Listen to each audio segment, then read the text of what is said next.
Amy was an apothecary who had a deep fascination with herbs and poisons. She often experimented with toxins on herself, and she frequently went in and out of the brothel district to treat the women there when they were ill. Whenever the madam got the chance, she tried to force Amy to work on the floor as well. To avoid catching the madam's attention and to keep herself from being dragged into dark alleys by the lustful men nearby, Amy dotted her face with fake freckles every day to hide her beauty. But one day, she was still targeted by a human trafficking ring. While Amy was out gathering herbs, three very strong men kidnapped her and sold her to the imperial palace, where she became a palace maid. Amy was not afraid for herself at all. What worried her was her adoptive father, the master who had taught her everything she knew about medicine, because she knew he would be anxious about her disappearance. After entering the palace, Amy quickly realized that it was a place full of rules and hidden dangers. To avoid drawing attention to herself, and also to prevent the traffickers from profiting further because of her abilities, she hid her medical skills. Combined with the fact that she deliberately made herself look plain and had an unremarkable figure, she was assigned to the palace laundry bureau in the inner court. Amy knew that as long as she stayed in the palace for 2 full years, she could redeem herself and leave. 3 months after arriving in the inner palace, Amy became close friends with Anne, another maid in the laundry bureau. Although Anne was illiterate, she was extremely good at building relationships and always seemed to know the latest rumors and strange stories from around the palace. One day, Amy heard 2 things from Anne. The first was that there was an incredibly handsome eunuch in the inner palace, whom Anne desperately wanted to meet. The second was far more serious.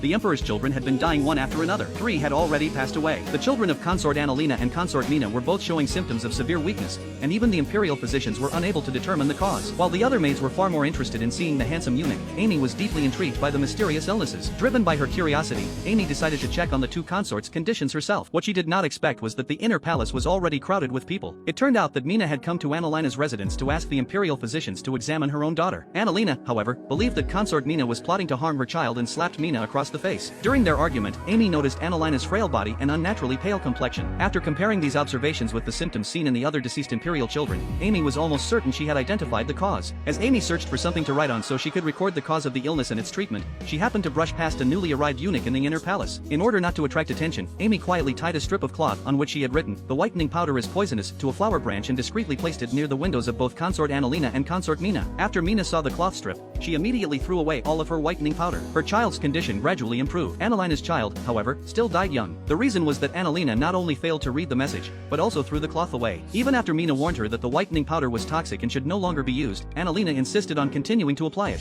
which ultimately led to her child's early death. Mina desperately wanted to thank the person who had left the message, so she informed the newly arrived eunuch, Tony, and asked him to find that person so she could express her gratitude in person. Tony thought back to the moment when he had briefly passed someone in Annalena's residence. He remembered it was Amy, though he had not clearly seen her face at the time. What caught his attention was that the cloth strip matched the fabric used for the skirts of the maids in the laundry bureau. Following this clue, he eventually found Amy. Tony brought Amy before Mina. Seeing that Mina's child was now healthy, Amy finally felt relieved. Just as Amy thought she was about to be punished, she had no idea that what awaited her next was